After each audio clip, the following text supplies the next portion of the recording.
Welcome everybody to this very exciting program called Girl Talk, and in fact on this Girl Talk tonight we are reviewing more videos. The film we're having a look at tonight is called Serial Mum. Ooh. And we've assembled a panel of boys.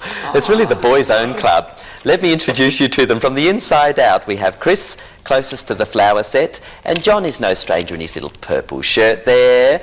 And Matt, this is the first time on Girl Talk for you. Are you just a little bit nervous? Just a tad. Oh, you'll be okay. Just think you're humiliating yourself in front of the whole of Melbourne. Yeah, you know. I did. Yeah, just on squirrel before, so... Oh, did you? Oh, you're breaking into the mainstream. And next to Matt, there's Ashton. Hey there. Right over on the end. Let's have a look at the first clip from this film, Serial Mum. We'll have a look at this and come back and talk about it. It's a John Waters film. He's a really sick bunny.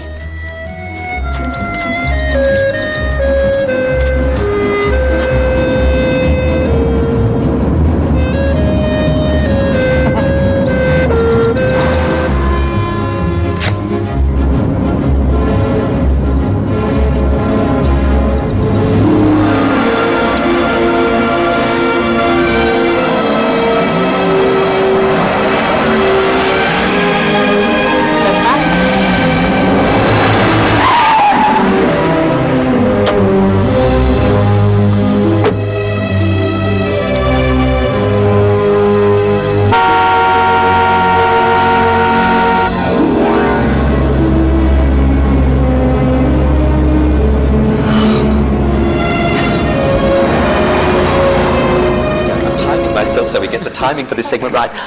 Serial Mum, it's a film by John Waters, and in fact it stars the very wonderful Kathleen Turner. Yes. Let's go to our panellists here. Who wants to do a bit of a brief synopsis of this film? John. It starts off with a Brady Bunch, nice, happy family sort of thing, with a nice, typical sort of housewife mum who goes around making abusive phone calls and killing people. Right, but in a nutshell. In a nutshell. Very good. And it sort of doesn't it have tones of being a little bit Doris Day, like he really plays on the gingham, I reckon, in that first kitchen scene. Do you think? Everything's very bright and sparkly happy and happy. This I think was like the second cereal movie that John Waters made that was a bit more mainstream, because he had been a very fringe. So, well, should we go to opinions first, or do you want to talk about how you came in contact with the movie? I know, Matt, you want to. A friend told you about this film, didn't he? Well, a friend actually introduced me to Pink Flamingos at first, and other John Waters movies. Pink Flamingos was one of his earlier films? Yes, much earlier and much more decadent and... Right. It actually stars Divine. Divine, well. yes. That's right. He's great. Divine, Mink Stoll, who plays Connie Gravel, Peggy Gravel, or the neighbour, and sort of... She's the weird neighbour. Well, I was introduced to John Waters. I actually saw the film when it actually came out on mainstream nationwide, and I actually saw it in New Zealand, being a Kiwi. And, you just I had to plug that. But anyway, and I'd never really heard of John Waters before until I actually saw that film, and that film with Divine, and so that was my first kind of introduction to... So you saw the Pink Flamingos film as well? I did see the Pink Flamingos film. How extraordinary. Yeah. How about you, Chris? Had you seen the movie before at all? Well, no, Serial Mum was my first intro into John Waters' films. Right. And a friend of mine was telling me about John Waters' films and how fantastic and how different they are to mainstream. So then after seeing Desperate Living, it was quite. So what did you think though? So the first time you saw John Waters movies was Serial Mum. Serial Mum, and that it seems like kind of off the wall, surreal kind of comedy. Kind of made me think of Monty Python's kind of comedy. Yeah, a little. But actually, maybe more the earlier ones. Yeah. Monty Python. Yeah. Did you all see A Fish Called Wanda? They're fabulous. It's one of my favourite movies. Yeah, that is a great movie. Okay. And John, I think you found this film very disturbing, am I right? Well, The first comment you said was... yuck. That's right. Basically, yuck. But let's face it, John, you're kind of raised on the classic Hollywood movie musicals, aren't you? So not too many songs in this film. I'm a nice, pure person. I don't watch sort of films like that. No, but I found very interesting to, like, you see, I'm not sure how many films Ricky Lake had actually made prior to this, but she's somewhere in it. She plays the nice, innocent bystander. Oh, I can't believe my mother is a murderess. Oh, hello, Mr. Officer. I mean, it's very, I wonder why she gave up acting. Has she? Ashton, to find out that, like, later on, that she actually is the murderous person, and like the whole family is totally oblivious to the fact that that's what's actually going on. That's it. Yeah. You actually raise a really important point. The film is very much about the revelation of the mother being a serial murderer, but done very much in tongue-in-cheek. It does have Ricky Lake in it. I can't figure her out. She does this really trashy talk show as well as these wonderful kind of alternative movies. That was a very young Ricky Lake. But maybe the sentiments are still there, Ashton. Absolutely. We do need to have a look at another clip. We're over time. Let's have a look at another clip from Serial Mum. We'll be back after this one. See what you think. He's a sick bunny, John Waters. He's sick.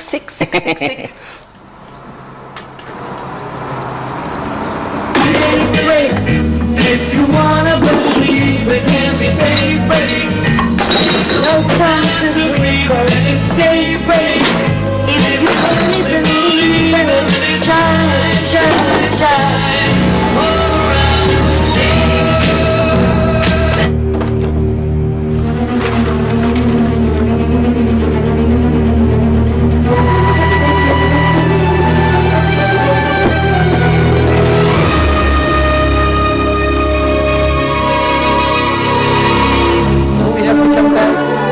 Our set's falling down as well, I know. Yeah, isn't it? Because I think, the thing about this movie is I think that John Waters does show that he's really a master of the thriller genre, because the way the music kind of comes up and everything there.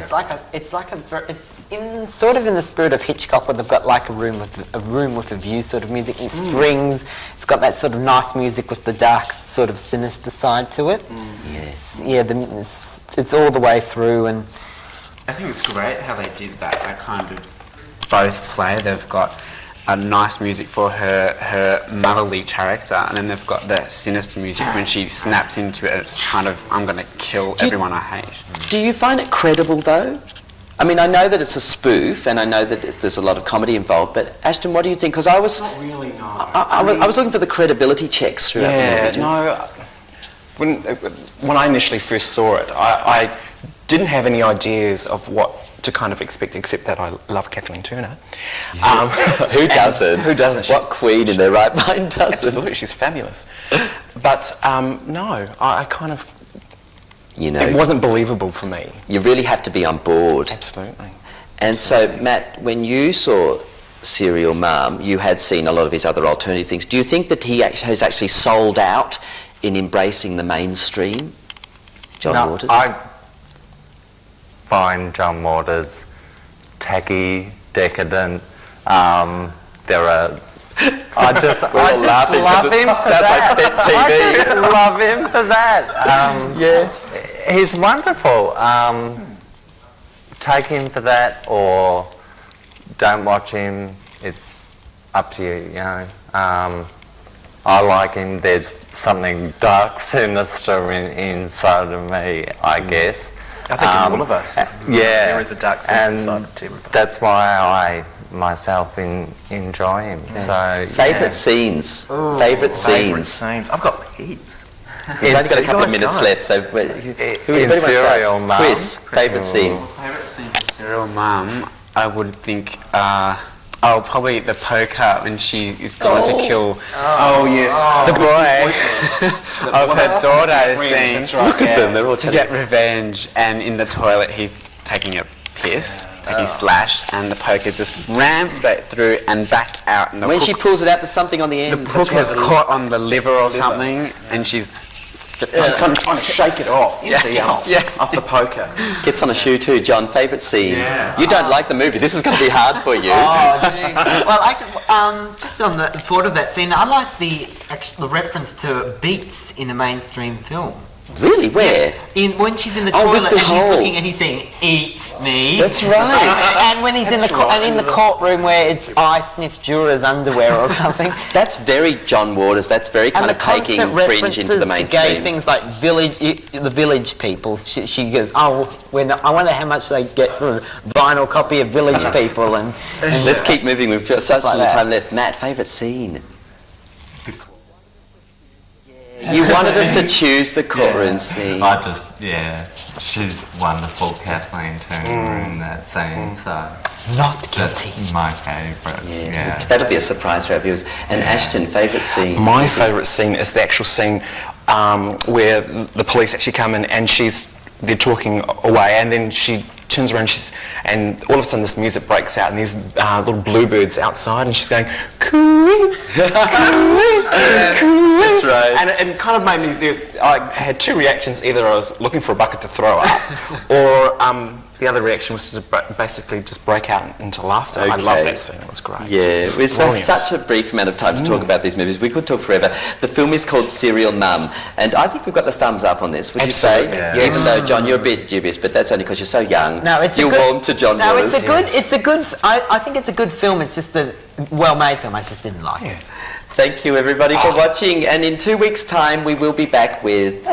We will be back with another John Waters film. It's called Desperate Living. And don't forget, Ben TV is community access TV. And should you want to become a volunteer, you'd be most welcome. So hunt us down. We'll leave you with another clip from Serial Mum, the fabulous Kathleen Turner.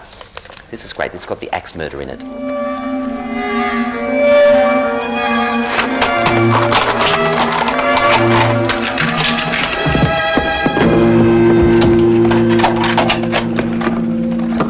Beverly, it's me, Ted Bundy. It's late at night, 6 days before my execution, and it's lonely here on death row. Updating the story of the hour, the young man brutally murdered a short time ago in the men's room of the Antique Traders Mart has been identified as 22-year-old Carl Paget of Talford.